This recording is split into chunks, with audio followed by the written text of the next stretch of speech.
Hello, Jerry. Hello, Abraham. It's so good to see you. Nice to be seen. We're usually just a nebulous mist.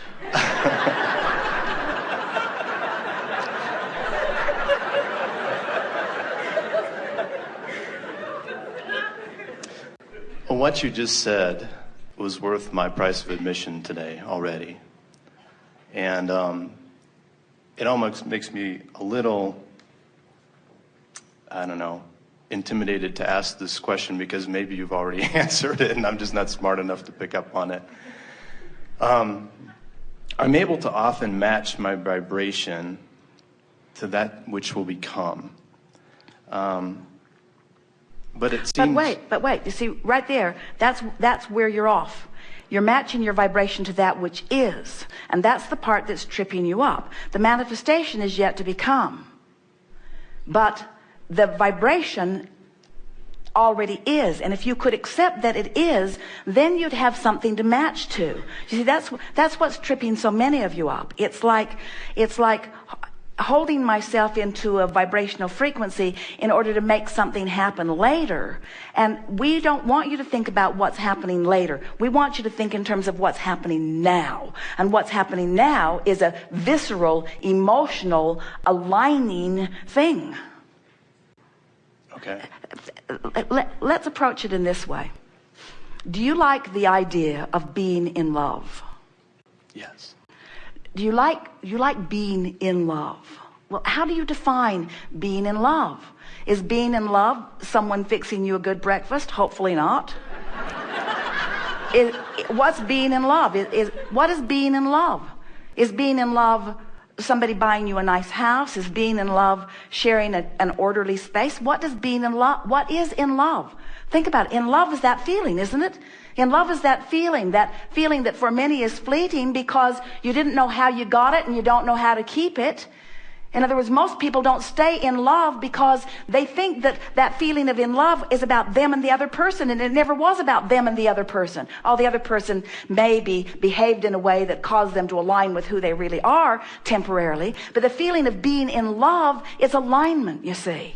So everything that everyone wants, no matter what it is, a material object, a state of being, a pile of money, a relationship, a business, everything that anybody wants is for one reason only. They think they will feel better in the having it. And if we can convince you that it is present tense feeling that you're reaching for. So now go back to your statement again. We will hear you through, but can you feel that? Can you feel that? Can you feel the importance of knowing that? Say it again. Say what you said.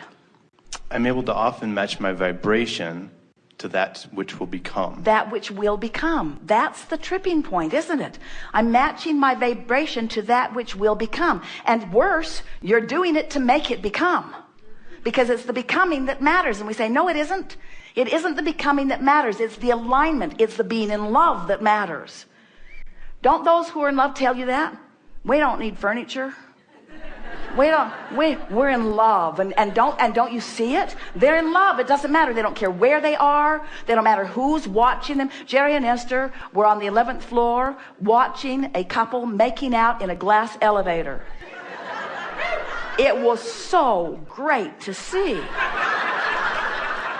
They had no idea. They had no idea. The world was not even part of their awareness. They were in love, you see.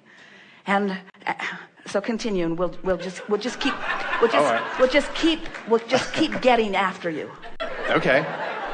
Well, I mean, like I said, you've kind of answered this with a lot of things, but it's that feeling of you're pulling that wagon behind you that, of stuff that has to happen to make the manifestation. Well, therein lies your problem. Because the vortex has already assembled all cooperative components, and that feeling of dragging that heavy wagon behind is only the indicator that you're not a cooperative component yet. In other words, haven't you ever had a day when everything just went right for you? It was like somebody had called ahead and smoothed your trail. And nothing makes Esther more unhappy than to find out that someone in her life has called ahead to smooth her trail. She wants to smooth her own trail. She wants the vortex to smooth her trail. You see, and so do you. Yes. Very much. Read on, if you dare. Well, you represent humandom very well. In other words, it's the way most people are approaching it, and we're here to help you figure out what it is. In other words, doesn't it seem perfectly logical to anyone that when they're getting a breakfast that isn't what they've asked for in a world that is as established as this one is, that you should be able to just make a phone call and get it right? Doesn't that just make the most logical sense in the world? And we say, but in a vibrational world, it's not logical, because you can't set your radio dial on 6:30 a.m. and hear what's being broadcast on 98.7 FM. The frequencies have to match up. So what this conversation is about, we're just wanting to help you to get oriented into this vibrational world where feeling is everything. We'll hear you. Well, you've answered so many of my questions over, maybe 1 or 2 years here, and I often will ask you about the non-physical, and I feel sometimes that doesn't really benefit other people, but I hope you don't mind that. Well, we do mind in this sense. We don't want to try to describe the non-physical in physical terms so that you can get your thoughts around it, because now we're just creating fairy tales that don't help you. And now it's almost like, in fact, it's exactly like, what's tripping you up is wanting reality to please you, so all you have to do is observe it.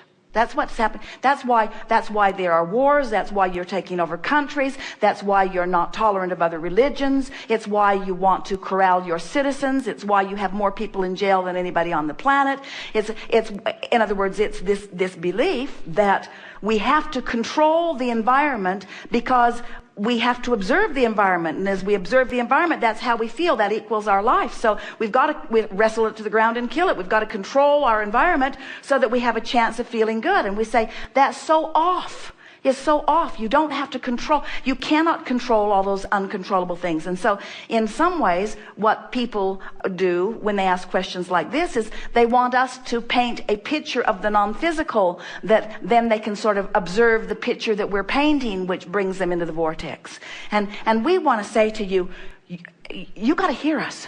You have an inner being, source energy, God being that is the larger part of you, that has been evolving because of everything that you've ever lived, who stands summoning you with every power that creates worlds.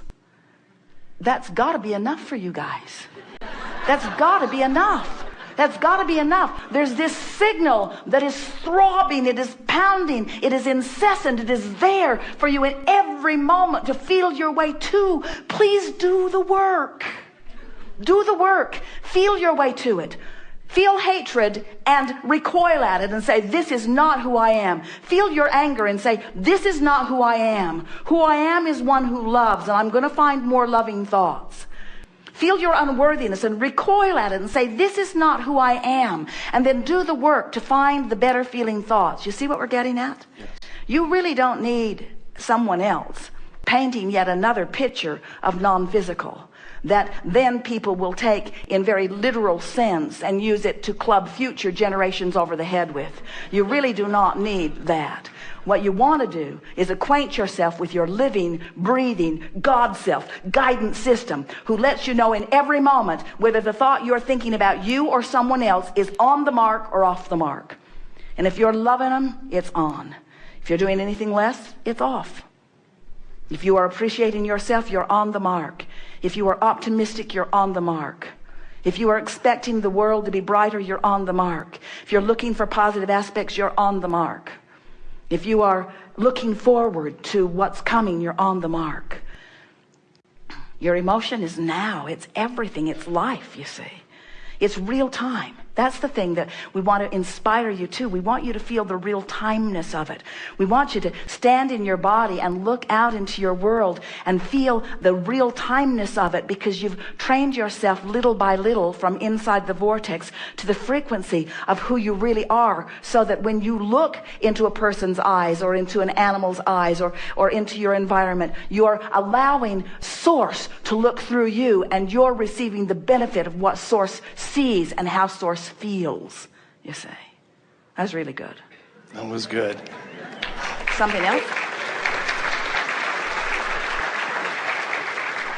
It's sort of like we were saying, what is being in love? And we think most of you acknowledge that being in love is a feeling. It feels free. It feels happy. It feels optimistic. It feels like I want more. It feels, I feel better about life. I feel better about me. I want to live forever. I want to do stuff. I'm eager. I'm frisky. I'm whole.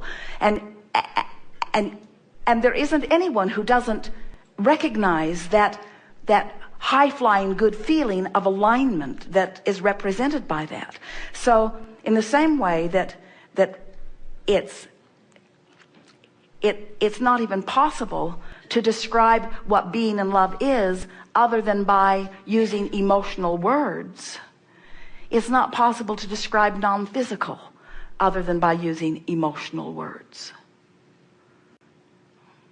When you're in love, you're as close to non-physical as you will ever be, and you understand it. When you feel in love with yourself, when you feel proud of yourself, when you feel confident, that's as close to non-physical as you will ever be.